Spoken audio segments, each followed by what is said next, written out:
ये एक मुजरिम की कहानी है जिसने अपनी पूरी जिंदगी चोरियां करने, डाके मारने में गुजार दी। कई मासूम बेगुनाह लोगों का वो कातिल था। आखिरकार एक दिन वो पकड़ा गया और उसे बादशाह के हुजूर पेश किया गया। उसके जराइम की फहरिस्त बड़ी ही तवील थी।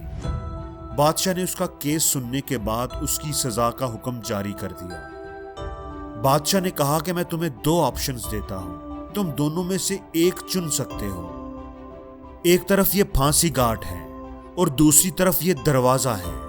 बादशाह ने एक बड़े ही अजीब और पुरअसरार दरवाजे की तरफ इशारा किया जिस पर खून के छींटे पड़े हुए थे।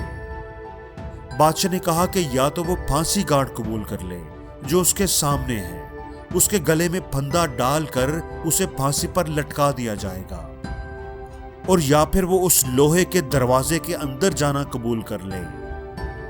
मुजरिम ने एक नजर फांसी घाट की तरफ देखा और फिर उस खौफनाक पुरअसरार दरवाजे की तरफ देखा। उसने सोचा कि कौन जानता है उस बड़े से दरवाजे के पीछे क्या होगा।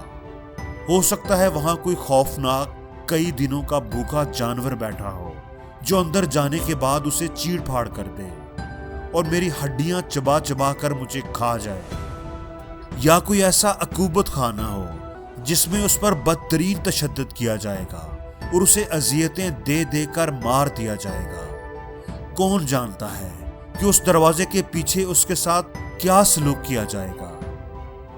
इसलिए अगर मरना ही है तो क्यों ना मैं उसका कोई आसान तरीका चुन लूं। उस मुजरिम ने फांसी की सजा कबूल करने का फैसला किया। उसे फांसी घाट पर ले जाया गया। जैसे ही फांसी का फंदा उसके गले में डाला जाने लगा, उसने बादशाह से अपनी आखिरी ख्वाहिश का इजहार कर दिया। बादशाह सलामत, मैं अब मरने वाला हूं। मुझे बड़ा तजस्सुस है कि आखिर उस गेट के पीछे क्या है, वहां पर लोगों को कौन सी सजा दी जाती है। बादशाह उसकी बात सुनकर मुस्कुराया। जब भी कोई मौत की सजा वाला मुजरिम आता है तो मैं हर एक को यही चॉइस देता हूं, और अभी तक हर किसी ने तुम्हारी तरह फांसी घाट को ही चुना है। किसी ने भी उस दरवाजे के अंदर जाना कबूल नहीं किया। ये बात सुनकर उस मुजरिम का तजस्सुस और बढ़ गया। बादशाह सलामत, मेरी आखिरी ख्वाहिश समझकर ही मुझे बता दें कि उस गेट के दूसरी तरफ क्या है। मैं तो अभी मर जाऊंगा, मैं किसी और को तो कभी बता भी नहीं सकूंगा। बादशाह थोड़ी देर खामोश रहा, फिर उस आदमी की तरफ देखकर बोला, इस गेट के दूसरी तरफ आजादी है। ये आजादी का दरवाजा है। जो भी इस गेट से निकलता है उसका जुर्म माफ कर दिया जाता है। अगर तुम भी इस गेट को चूज करते तो तुम्हें आजाद कर दिया जाता, लेकिन लोग हमेशा उसे ही कबूल कर लेते हैं जो उनके सामने होता है, जो दिखाई नहीं देता, जिसके नतीजे का इन्हें इल्म नहीं होता। उससे वो खौफजदा होते हैं, डरते हैं। अगर हम अपनी जिंदगियों को भी देखें तो हम बहुत से काम नहीं कर पाते, बहुत से गोल अचीव नहीं कर पाते, क्योंकि हम उन्हें शुरू करने से ही डरते रहते हैं। पता नहीं क्या होगा, ना कर सका तो क्या होगा, कहीं नाकाम ना हो जाऊं। नाकामी का खौफ हमें जिंदगी में आगे बढ़ने ही नहीं देता। इसी डर की वजह से हम जिंदगी में कुछ भी नया नहीं कर पाते। हम हमेशा देखे वाले रास्तों पर ही चलते रहते हैं। सारी जिंदगी एक ही नौकरी करते रहते हैं। नौकरी बदल ली तो पता नहीं क्या होगा।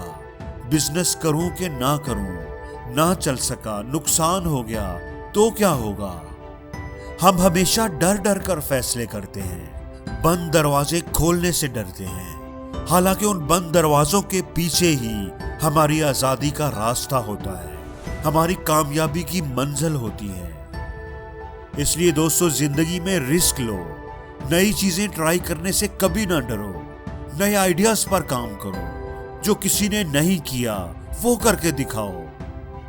आप सोचें कि अगर थॉमस एडिसन कुछ नया करने से डरता तो क्या वो कभी कुछ इजाद कर पाता, हमारी जिंदगी के अंधेरे दूर कर पाता। नील आर्मस्ट्रांग अगर डरता तो क्या चांद पर जा पाता। तारीख ऐसे ही कितने ही नामों से भरी हुई है जिन्होंने अपने डर पर काबू पाया और कुछ नया करके दिखाया। क्यों डरे जिंदगी में कि क्या होगा, हर वक्त क्यों सोचें कि कुछ बुरा होगा। जुर्रत और हिम्मत से अगर सामना करोगे, खुद पर यकीन रखकर अगर रास्ता चुनोगे, हर मंजिल आसान होगी, हर दरवाजा खुला मिलेगा। और जिंदगी में हर रोज कुछ नया सीखो, नया सोचो, नया करो, लर्न करो।